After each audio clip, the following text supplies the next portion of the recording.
Good morning, Flagler County. I'm Rich Carroll. You're listening to Flagler's Morning News on Thursday, February 2nd. We will continue to pursue all aspects of the project with great vigor. A massive dune restoration project desperately needed in Flagler Beach is finally coming to fruition. Amy Cherry has our lead story. The county has a deal to secure easements from the final property holdout after a hearing in bankruptcy court this week. Attorney Scott Spradley, who represents the county, was optimistic heading into the hearing that things would go the county's way. He discussed the scope of the work that needs to happen after back-to-back hurricanes. When the project was originally put together, the Army Corps calculated the amount of sand we would need for the full 50-year period of renourishment cycles. The entire 50-year volume will be needed now just to do the initial renourishment. The victory ends a years-long dispute that threatened the entire project to shore up the dune system that's been battered by storms. This work will ultimately better protect oceanfront homes. The deal must still be approved by the County Commission and the Bankruptcy Court.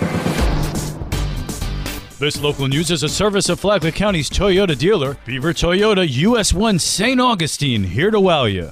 Another structure being rebuilt after back-to-back hurricanes, the iconic Flagler Beach Pier. Residents learned a new pier will be much higher than what remains standing now. A design team hired for the reconstruction project told residents the new pier will be 11 feet higher than the current pier. The 800-foot-long pier will be made of more durable concrete and topped with wood panels, though the first 100 feet will remain fully wood, in keeping with the pier's history. Designers say this new 28-foot-high pier will be far more durable and able to withstand sea level rise of up to 2 feet over the next century. The new pier would cost at least $18 million, with FEMA shouldering at least $10 million of those costs. If these plans are approved, construction on the new pier could start in the summer of next year, with completion sometime at the end of 2025. From the WNZF Newsroom, I'm Amy Cherry.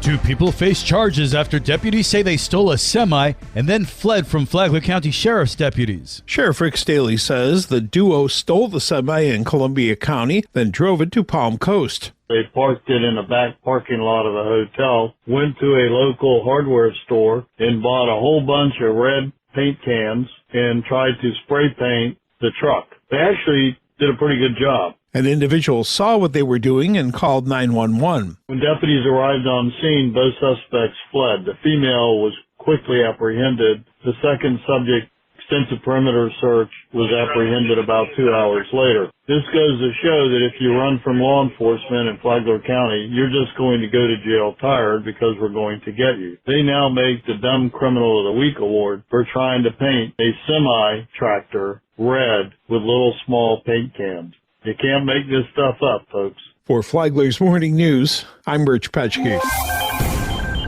Flagler County Fire Rescue is working alongside the Florida Forest Service to extinguish a fire. Flagler County Fire Rescue continues to provide mutual aid to the Florida Forest Service and the Florida Department of Environmental Protection, the lead response agencies for an extremely dense mulch fire in Favoretta that's been burning for 2 months. The property owner's been dismantling the large pile to create smaller, less dense piles that are easier to put out. Flagler County Fire Rescue Chief Mike Tucker. A very large amount of water to try to suppress. So Department of Environmental Protection and Florida Forest Service have been working with the property owner over the past couple of months to try to get the pile down to a manageable size. And we're at that point now where we can finally begin to suppress the fire by beginning to apply some water to it. Tucker says the fire is very compact and very hot. There can be caverns where the material has burnt. For Flagler's Morning News, I'm Karen Johnson.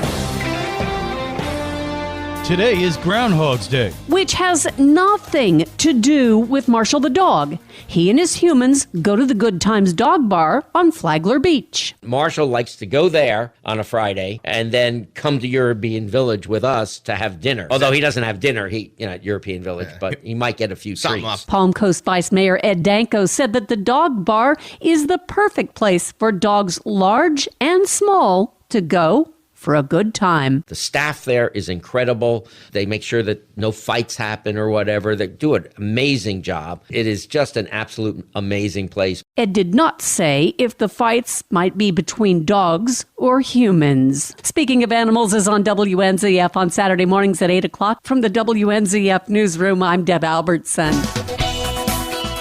And now you're up to date on Flagler's Morning News. I'm Rich Carroll.